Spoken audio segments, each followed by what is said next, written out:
Hello, everybody. My talk today will be about scaling Tune. For the people that don't know, Tune is a company that works in Belltown. We have two products, our Has Offers product and our mobile app tracking product. Today I will be speaking about the mobile app tracking product. I am a lead software engineer on our data flow and/or data engineering team. I will be telling you a little about the problems that we've seen as we've grown from a startup to the place we are now, and how we are looking towards some of our future technologies, such as Spark and Kafka, to solve some of those problems. With that said, Tune demands accurate data. Tune is an unbiased third-party source. We're very different than many people who collect data in that we do not farm data between our clients. If you're one of our clients, your data is yours, you own it, you're welcome to take it and walk away with it whenever you want. We won't mix it around and we won't sell it to anyone else. We demand real-time statistics. We have real-time devices. We have real-time marketers. When you have a mobile phone and you do something, we immediately know about it. Differently than if you have a computer that's sitting there and is logging ad spend or network or impressions that are running. They need accurate data. Because you get real-time information from your cell phone, when you make an install, when you make a purchase, I immediately know about it. Whereas with advertising on a television or on your computer, I may not know for a time afterwards. It will take a sample audience. The results not only have to be accurate, but we need to use data that's driven. We need to drive data from data. Because of that, all of their clients get their data in multiple forms. Some clients want to know about their data in raw form. They're a large enough company like EA that they have their own data science team. Additionally, some of them want it in batch form. They want to know for the last 45 minutes, how many installs am I getting? I'm running a burst campaign, and I'll explain some of these terms as we move forward. But before we really move into the cool stuff, I am going to explain those terms. So, an impression, as I might note it to you, is a piece of advertising. You may see it on your phone between screens. When you click on an app and that advertising shows up, that's an impression. A click is what occurs when you click on that impression and it drives you to the App Store. An install occurs when you install that piece of software. An open when you open the software after an install. And finally, events are things that advertisers, marketers, or owners of applications track in terms of their monetary value. They want to know when you're doing these. These are all important to the advertising lifecycle. Additionally, we have things like a client. For us, a client is someone using our platform. That could be an advertiser or an ad network. A campaign is a targeted effort to increase your market presence. So you may have a burst campaign. Say, for example, I want to get a million installs tomorrow so I can get into the App Store in the top 10. A site, in terms of our business, is an application, a mobile application, something on iOS or Android, and an organic is something that occurs when there isn't a piece of ad spend. So when you go to the App Store and download a new app, that's what an organic is. I'm going to make a bad analogy. From the Matrix, Cypher says there's a blonde and a brunette and a redhead. In our world, this is a click. It's an event and an open. When I see them coming in, I can't differentiate what they are, but I know that individually this is an event. Mobile app tracking, and especially Tune on both sides, makes sense of this gargle. We'll take an impression, we'll link it to a click and an install and an open and an update, and you can get useful information out of this. We aggregate all of these, along with reading all of your events. We generate insight reports like an impression linked to an install with all of your events, so you can see how much was that install during that campaign really worth over the course of several years. We allow grouping, we allow you to slice and dice your data in ways that you want. But we have challenges. One of the most interesting challenges we have is that our growth is nonlinear. Many people have heard of Flappy Bird. It was one developer. They were getting 50 million downloads a day while it was active. One person doing this, and overnight they went from 10,000 installs to 50 million. It comes out of nowhere else in the world right now. SKU is very interesting too, in that we may have 2,000, 4,000, 6,000 clients, but what's interesting is less than 10% of our clients actually do more than 75% of our traffic. When you graph that SKU and the different nonlinear translations there, you get some really interesting problems with big data. Also, we provide multiple rotations, so it's available by site, or it's available by campaign, or by day, or by week, or by month, over the course of several months. They want it batched, they want it raw, they want it in so many different values, and the reason for that is that our industry is also in its adolescence. It's constantly in a state of flux. It's changing all the time. So after we get over these challenges, which I'll continue to talk about, what do advertisers really want? The Trinity of Advertising is to acquire users and know how much it costs. They want to know how much did those users generate in value over the course of a year, a month, a week, a day, an hour. Most likely it's going to be a year or a month. Then they want to know how much, after you get bored with that application, is it going to cost to re-engage you, to get you more involved with it so you spend more money. So how does Tune work with that?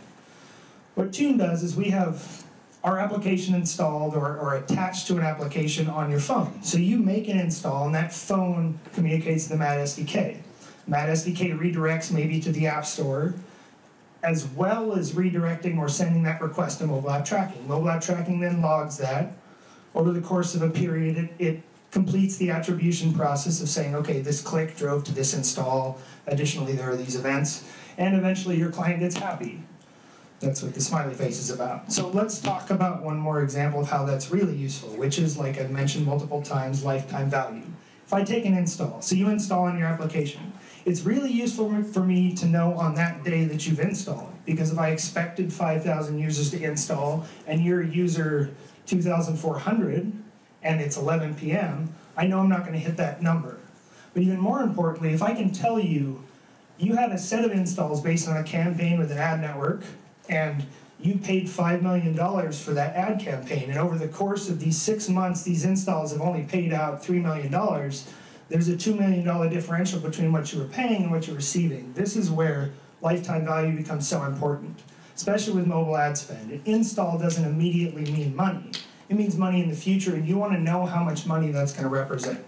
So that type of join, though, when you have 100 million installs in a month, and 500 million opens, and 6 million events, and a few 100,000 updates, for one advertiser out of several thousand becomes a huge multifaceted, multi-set of data joins.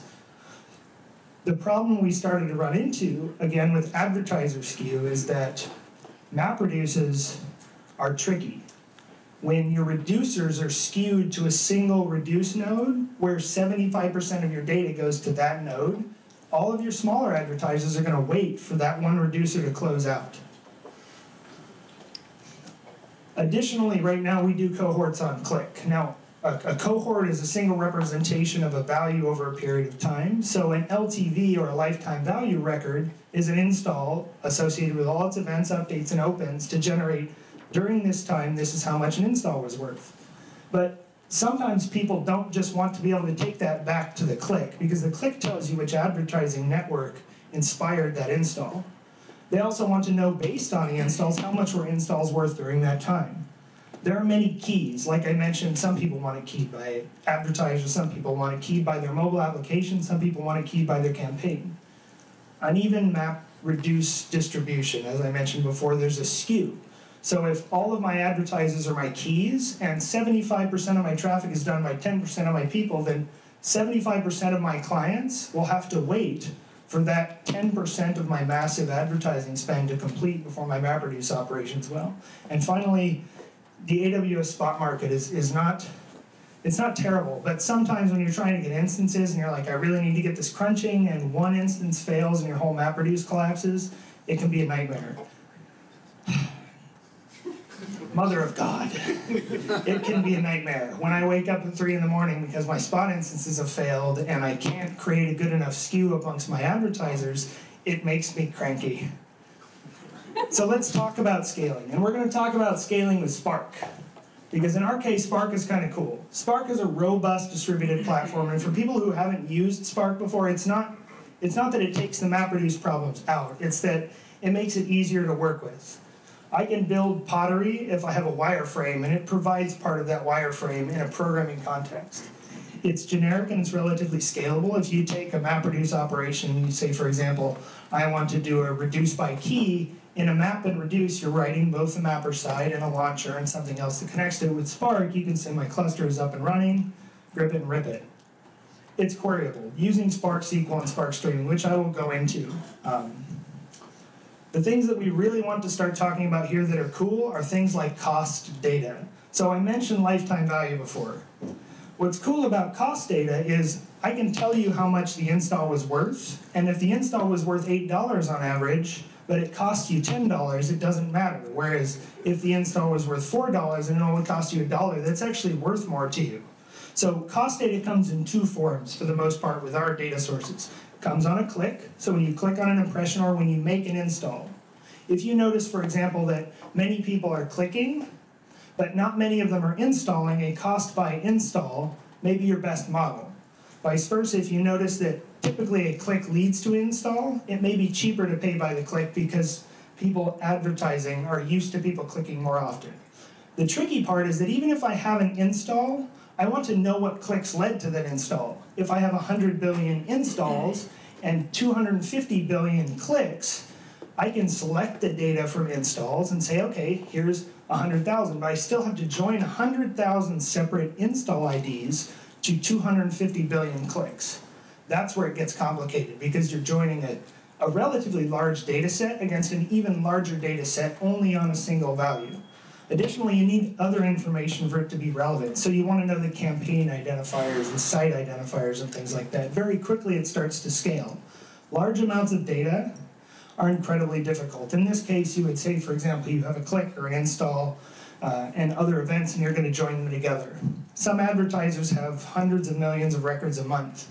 And when we generate lifetime value records, Supercell, one of our clients, which is also one of the biggest apps in the world, they generate several hundred million clicks in a 3 or 4 day span if they run a burst campaign. We have large and large joins. So like I mentioned, we're joining the set of installs with cost information to this massive set of clicks. And there's many, many dimensions. They want to slice by site. They want to slice by campaign. And then there's different sources. The other problem we have is that if you separate your types of data, we have the dynamic cost collection type data. So MobileAppTracking offers this. It's very interesting in that on a click, I can get this click cost me 0.04 cents. So if I sum all the clicks together by these slicing and dicing parameters, which is multiple columns, I can tell you, for example, that my dynamic click cost was 85 cents a click. There's also some people who do not do that. So there's static API collected data. And the problem with any API collected data is that every one of them does something different. I'm sure everybody's run into this before. Hey, I'm going to collect this. The API documents say every 24 hours. So I collect them. They say, oh, no, you can only get it once a week. Well, okay, I'm going to make that adjustment. But somebody else does collect it by 24 hours. So what do you do when you have multiple sources that have different time frames? Additionally, eventually, we would want to meld that cost information through lifetime value. Now, lifetime value is a multi-step set of joins with multi-million sets of records that I'm now joining into another multi-million set of records. So you're very quickly starting to grow with mobile apps. You're grabbing sets of data and combining them together and then backwards joining them against the original sets of data to get what your final value is. That gets really complicated. Because of that, we've decided to use Spark. And I'm going to give you a little information on like a Spark cost code join that we would run. So if I were to step through here, we would take a subset of data, mix it with another set of data, and eventually we would meld those two sets of data onto the right side to finally get our final result. We would get something that's useful to us. In this case, we would say that Spark is taking the inefficiency of running SQL jobs and making it efficient. So in this case, you would see we're going to read in some CSV data. We call it advertiser data.csv. We're going to create a set of pairs, which are, and pardon me, this is inefficient intentionally in terms of trying to make it simple. Create a Lambda function that maps the advertiser identifier with the line, and then below begins to add and multiply the cost data. Now, if we took multiple Spark jobs and joined them together, we can very quickly use Spark to utilize non-MapReduce based data on our Spark cluster to join all these sources together. So we could take the cost information here and immediately join it to our LTV data, giving us a really cool thing, which is the cost to get an install right next to how much did it cost me to, or how much did that install make for me. That's a big deal Finally, and it's not in here, the last thing we want to do is join how much does it cost to re-engage, and that becomes the trinity of mobile advertising. How much does it cost to get someone? How much do they make me? And how much after they leave is it going to cost to stick them together? We can enhance this model using streaming. So if I step and kind of take a little of the Spark streaming methodology here, and I say, for example, this is our stats, our aggregated stats collection. So this is collecting the gross number of installs, the gross number of clicks and events. You see that for each time period, if I was using streaming, I would say, okay, collect and aggregate, collect and aggregate, collect and aggregate, and eventually I will generate a result that's very similar to that. If the brown circles were lifetime value, I would take the same lifetime value at the same time, begin to move forward, but because I'm joining the cost data in the source is not lifetime value. It's now lifetime value combined with cost, which is a different source, and I can do it on the fly. So with Spark Streaming, it makes it even easier because I'm not doing big batch jobs trying to go backwards in time to move forward. I'm doing it on the fly, and as long as I can do the joins as I'm moving forward, that allows me to keep track of things in a real-time fashion, reducing SLAs that may have been 12 to 14 hours down to minutes. We used to use SQS for a lot of our information, but unfortunately Spark Streaming doesn't work as well with SQS. So the next thing I'm going to step into is some of the problems we've had with SQS and a technology we've moved to. Yes, ma'am? What is SQS? SQS is a simple queue service provided by Amazon. It's a basic service, so you can create messages, put them onto the queue, and as you're reading from this queue, set the messages into invisibility mode while you're processing a message. One of the tricky things, as I was going to mention, so I appreciate you asking the question, is that it's very difficult to have multiple consumers in SQS. With SQS, I'm going to take a message, I'm going to say, okay, this is invisible. Now what if somebody else has to come through and get the information from that message? They either have to A, communicate with me, or B, take that message offline, or wait till it becomes visible again, and I have to put a ticker in that message when I append it back to the queue. To make things simple, as items iterate through the queue, there are circumstances where an item could indefinitely be stuck in the queue. It also doesn't support compression, and by compression I don't mean compressing my message and uploading it. I mean, I can't compress several hundred messages and say, SQS, take care of this. It's out of my hands in terms of when it goes down. So if an AZ goes down, and that's where I'm connecting to, I have to have code that responds and handles it. I can't manage it myself, somebody else does. And finally, there are unspecified limits with SQS. I will personally attest to this. Not that it's a bad thing, but if you put 400,000 messages in invisibility mode while you're doing a strange batch job, you may hit a limit on your account. Kafka becomes a replacement for that. The only reason that it's a replacement to me is because it provides scalability. It provides scalability in that I can have multiple consumers from the same topic. So with Kafka, I create a topic, and I call the topic Meetup. In Meetup, I could take all of your messages right to the same queue. Then multiple of us, depending on the number of partitions, could consume from that independently because the consumer side is actually responsible for taking that message, decompressing it if necessary. Additionally, I can derive a subset. So say I take 10 columns and I write to the queue, but I only need 3 columns. I can write a process that then consumes the 10 columns, derives a sub-result, and appends it back to the Kafka queue. Okay, I immediately get a consumer that is automatically getting my sub-derived result, and I don't have to read everything every time. Scalability and determinism, really important with distributed computing. With Tune and Kafka, it makes more fun for me. And the reason it makes more fun for me is because I get to play with the hardware. So Kafka at Tune uses, right now it's a 3-node cluster, and we're just doing some testing with it. It's a single terabyte volume on each cluster replicated 3 times. And we've taken our topics and multiplied them by 128 partitions. Doing that, we're allowed to have a single writer from our measurement engine writing to SQS, and then consuming from SQS and writing to Kafka, giving us that versatility. We can get many consumers off of this all the way up to 128, which means we can write a big pipeline of sources to Kafka, and then sub-derive all of our second sources and write back to Kafka again. With that, we get some really neat stuff. And one of the best things we get is that our scalability and maintainability is within the company, whereas before we did have many limits that we ran into. Let's talk a little bit about, let's talk a little bit about our throughput. So one of the throughput examples that we have right now is that I was attempting to write compressed messages. Now let me explain compressed messages with Kafka. What works with Kafka is that I can take a message and I can compress it and I can send it to Kafka, but that's one message that's compressed.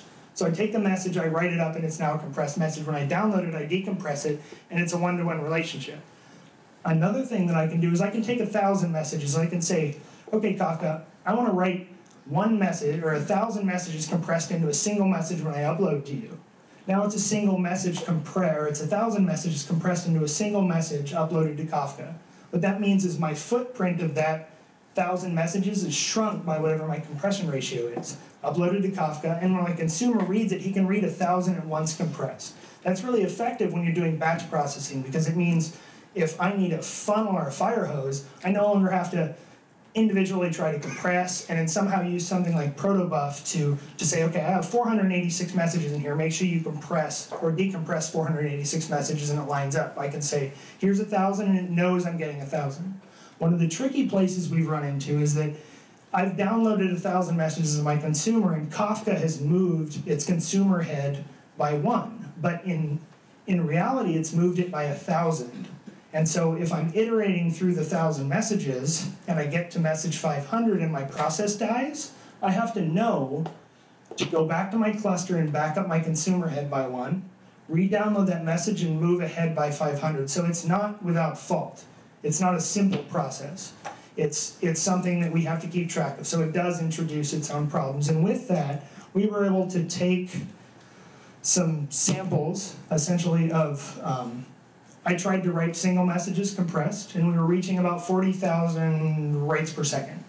When I was taking those messages and compressing them in bulk, we took the 40,000 messages and cranked it up to 150,000 with the same hardware. So I took the 40,000 messages, cranked it up to 150,000 just by compressing it in sets of 1,000 at a time. Additionally, we were having an issue reading off of those consumers, more likely because of the consumer threads. But we were able to read at 450,000 messages per second, whereas before we could only read at 70,000. Now, that's probably partially our implementation. Secondarily, a little naiveness in terms of learning the software. But it's shown a lot of throughput for us, especially when our company continues to grow and we're running into more and more issues. I feel like I'm missing a slide here. So with that, I'm actually going to jump to the conclusion here, but before I do, I'm going to say that Tune processes a lot of application data, as I've already mentioned to you, and we make marketing easier for others. We combine all of these people's data, and we have a lot of big data problems. We're using Spark to solve some of those. With that, does anybody have any questions about the specifics I've talked about, sir? Yeah, I'm a little bit curious. You mentioned SQS and then Kafka. Have you tried Kinesis? Because it looks like it's not a fair comparison of SQS and Kafka. It's like two different things, right?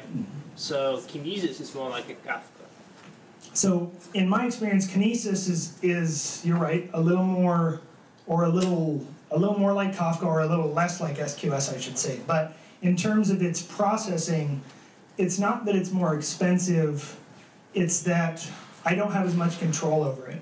And additionally, scaling is going to cost me more without me knowing how much it's going to cost. So for the people that don't understand Kafka, it's really just a file system. If I open a file and write from the beginning and the end of the file, and then open another file and continue to write, that's what Kafka does. So if I had a disk that was a big circle, I would start at 12 o'clock, and my SLA on how long my data would stay in Kafka is essentially my write speed and how long it takes me to get back to noon again. So if I'm writing, eventually I'm going to write over the first thing I started with. So I have control over that SLA. So if I need to maintain a 12-day SLA on my data, I can scale my data store. That's the difference that I see, especially between Kinesis and Kafka, is that Kinesis is kind of a one-shot from beginning to end, whereas with Kafka, I get replayability. With Kinesis, you have 24 hours. You do have 24 hours, but if I want 12 days, I don't get that. Yeah. So there's a little more there. And again, it's more of a managed service. It's like, do I want to use SQS where I can't install it on my own servers? So there's a little, it's a trade-off more than actually a problem. And just out of curiosity, are you comfortable talking about the actual throughput numbers? The throughput and numbers of Kafka? No, impressions, clicks, I mean... well, I can give you some examples. So for example, on an individual day for Supercell, I will see over 300 million clicks on average. For Supercell, which is one of our advertising, we have over several thousand. So one person will generate over 300 million clicks a day, which is not surprising for Supercell. They're the #1 rated app store, or the #1 rated app in the App Store. They would generate maybe over that. Does that make sense? It's a couple thousand per second, right? Oh yes, definitely. So coming out of our measurement engine, you would see up to 10,000 writes per second at our peak, and it's climbing over 15,000. Any other questions? Yes, sir. So you kind of like brought this up, that it's not really one is better than the other, it's a trade-off. Can you give me like an idea of like the cost of like running your own Kafka? Like I guess how many engineers, how many computers you have to keep running it at a single time? So our Kafka cluster that I mentioned before with the terabyte drives is about 3 machines. It's 3, I believe they're M3XLs, which is not a big machine, so it's relatively cheap. Once it was spun up and we had all the series vetting, it's stayed online functionally reading and writing at the throughput that I mentioned since I brought it up. It takes a little more setup, and there's other issues. Like I had mentioned, if you're going to do the batch compression, writing, and reading, you have to handle those offsets internally. So that's not managed for you. Additionally, you're not always guaranteed things are going to work. It's your own hardware.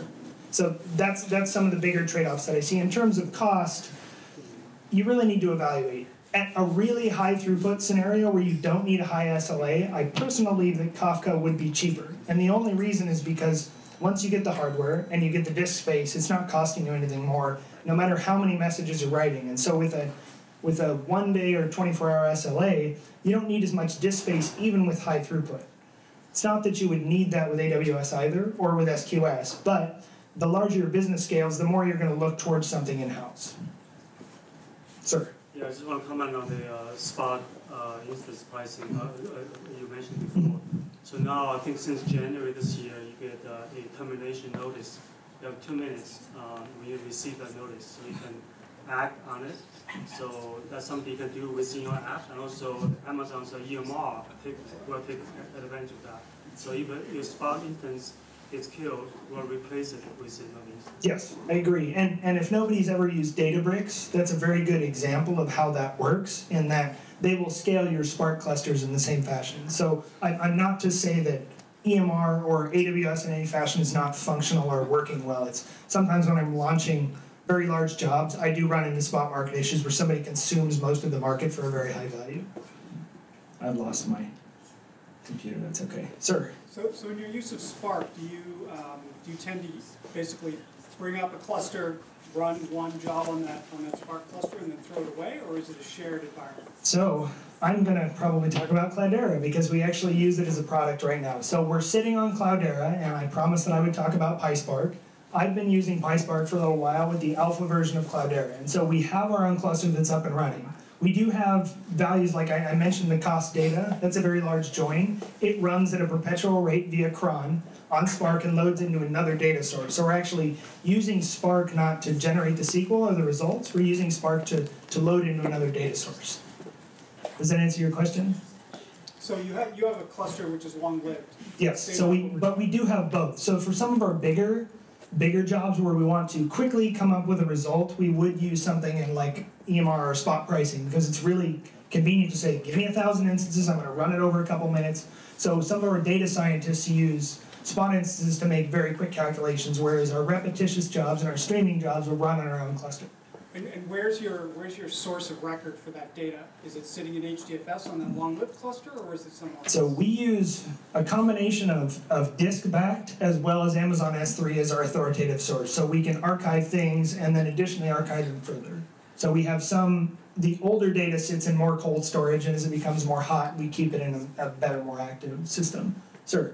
Yeah, at the beginning of the presentation, you mentioned Spark SQL and Spark Streaming, and I didn't see any of that in the presentation. So I did mention the time series of trying to do Spark Streaming next to lifetime value. That was all that I was really leaning towards. Part of these slides were taken from my Spark conversation where we mentioned things like because we write our log files and the industry is in such as adolescence, the values and identifiers are frequently changing. Because of that, we have multiple sets of schemas, and we wrote a utility called MegaSQL on Spark that other people also provide, but the ability essentially to slurp in log files of different schemas and normalize them. And then you can write Spark SQL on top of that to do it. Our cost data, I didn't mention it, and that's unfortunate, but our cost data is actually a Spark SQL job running on an RDD. So we take all of our data, load it into an RDD, and then run our cost joins just like we would SQL on Spark SQL on that RDD. So that's how we're actually generating the cost data. It's not always a streaming job. Eventually you get it to a point where you're like, I've got a bunch of columns. It's not more efficient, but it's easier for us at that point to just run it through Spark SQL. Does that answer what you were? Okay. Anybody else? Oh, yes, sir. So you had mentioned that you guys, well, this is kind of like a two-part question. You mentioned that MapReduce sometimes results in like a single reducer using like, because of percentages, using like bottlenecking the rest of clients. And you move to Spark and that like makes that problem go away. Are there problems that like come up on Spark like don't come up as much on MapReduce? Yes. So actually one of the interesting problems there is over efficiency. And so one of the issues that we did run into at one point is that we were attempting to, when we were first experimenting with MegaSQL on Spark and the system wasn't fully stabilized, it's less efficient to run certain Spark operations than it would be if I wrote the MapReduce code. Because when I write the code, I can say, take a key, do this immediately intelligent thing and make it work. With Spark, there are certain times where, for example, what I end up doing is not distributing well, or where I'm persisting is not effective. And so if I say persist to disk while it's doing this job, it's going to persist to disk, and if my disk is slow, it's going to slow down my job even though I thought it was simpler because it was less instructions in Spark. With MapReduce, I would say, take this data, do it here, and eventually write it to this location the exact way that I want it to. So there are situations where it does work more effectively to use MapReduce, or we need to wait until either Spark is more efficient, or I'm better at writing really efficient Spark code. Yes, sir? So Peter, question goes back a little bit to the start of your talk, more of a business type question. So my question is, you're obviously operating a lot of volume here and measuring an awful lot. And you mentioned, somebody might spend $3 million and they want to know, and it gets to 11 o'clock at night and there's only half installed. Are you operating at a sort of a level of real time where you could, at that point in time, advertise all over the place so that you catch up and you catch up with those missing app installs? In other words, can you close the loop with your measurement system to get the missing installs for the money which is spent? So this is going completely into theory, but for example, if you had 5 ad networks and on each ad network you spent $5 million and you found that one ad network was misappropriating funds or in some fashion was not producing the way you wanted to, what you could do is you could check all 5 ad networks and say, this person's producing a 75% LTV result, which means I'm losing 25%. This person over here is producing 150%. If I can quickly take MobileAppTracking's numbers and shut that down and cram the remaining money into there, I can make up my money. But it's completely in theory at this point. And that goes back to that holy trinity, or the trinity of advertising in terms of mobile spend. Do you find out how much it costs, how much you're going to generate, and that's more predictive, which is what some of our data science people are doing, is trying to predict that lifetime value. Because if you think about it, you make an install, and then you may play that game for 9 months, but until the end of that 9-month span, you could still make events. So those installs continue to trickle in. If you can predict that 8 months ahead, you're saving yourself 8 months worth of what you would have spent before if you continued to spend money in that campaign. Does that answer that question? Yes, thank you. Any other questions? Yes, sir. If I recall right, when you were talking about the use of Kafka, you were batching at the producer level in order to get better compression out of your messages. But you had the subsequent problem that if you had your consumer was consuming a batch and failed halfway through or 90% through, you have to track that. What were your techniques for dealing with that? So the smaller number of consumers you have, the more simple it is. One, in Kafka, you get your consumer offset, And all you have to do is have something like Zookeeper, for example, which is most of the time natively running in Kafka, keeping track of those offsets. Then all you have to do is inside your message group per consumer, keep track of the second consumer offset. So it's just like looking in sets of files. I know what file I'm on, and I know where I am in the file. Those are the things that you really need, but you need it stored on a secondary system. So you're setting up a secondary Zookeeper? Actually, we use the Zookeeper cluster inside Kafka because we're mirroring amongst multiple nodes. So we keep track of our offsets there. Does that answer your question fully? To some extent. So Okay. you were talking about optimizing compression, but I believe Kafka compresses at the broker level. Why are you worrying about this at the producer and consumer instead of just outsourcing it to Kafka? I'm not entirely sure that I understand what you mean. So on my producer side, it will compress 50,000 messages and upload to Kafka. But it offloads the actual decompression to the consumer side. So I can't fully leave everything in Kafka because Kafka doesn't actually manage the consumer side of it. When I compress 50,000 messages, Kafka thinks it's one message. When it gives it to me, it still thinks it's one message and it moves its consumer head ahead by one. But the 50,000 messages that I've downloaded to my client are now 50,000 separate messages. Okay. Any other questions? No. Oh, one more. Just more kind of macro. Have you seen, I mean, you mentioned there's sometimes, the kind of event from hell happens. Have you seen any kind of systematically anomalous behavior that suggests that there's any kind of cyber tie-ins or people who do kind of like opportunistic Bitcoin mining, anything like that that's kind of cross-market activity that you could detect as kind of a value-added service? Do you mean in terms of like inside their applications they're doing Bitcoin mining? Sure. No, I'm talking about when you're referencing the spot market, Mm-hmm. and that's sort of an X factor. But have you seen any kind of systematic macro level trends where you either step aside or you have code that deals with that? We do actually have code that will change our instance type, try switching to different instances, move to different sizes based on how the market is behaving. So we keep a running average of if we request 100 instances, they cost X amount for this amount of time. If we try to do a request and all of a sudden we notice that the price of the spot instance has jumped up by 10x, we'll switch to another instance type and see if we can dabble in that market. Does that answer that question? Sure. I guess more as somebody who deals with it, do you see any kind of opportunity for sort of an additional market that's on that type of service? I don't entirely know. What we have seen is what I would consider to be like a market flood, where somebody requests a huge number of instances of very high value for a short period of time, and then that same person seems to make a request right after for a lot of instances at a very cheap value because they can shove everybody out of the market and then go in and make a request afterwards. But I don't know if you could game the system that well, unless you're a really big player. Any other questions? All right, well, thank you very much.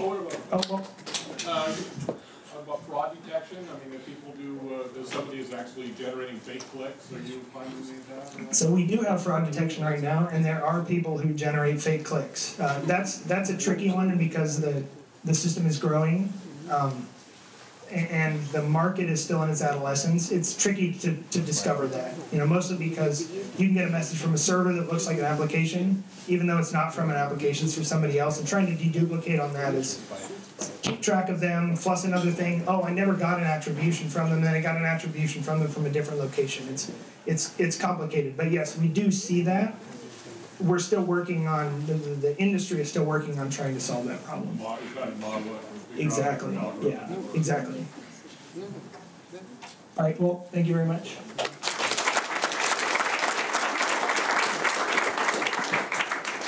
All right, everyone, thank you for coming, and I hope we'll see you all again next month, and give everyone another big hand if you don't mind.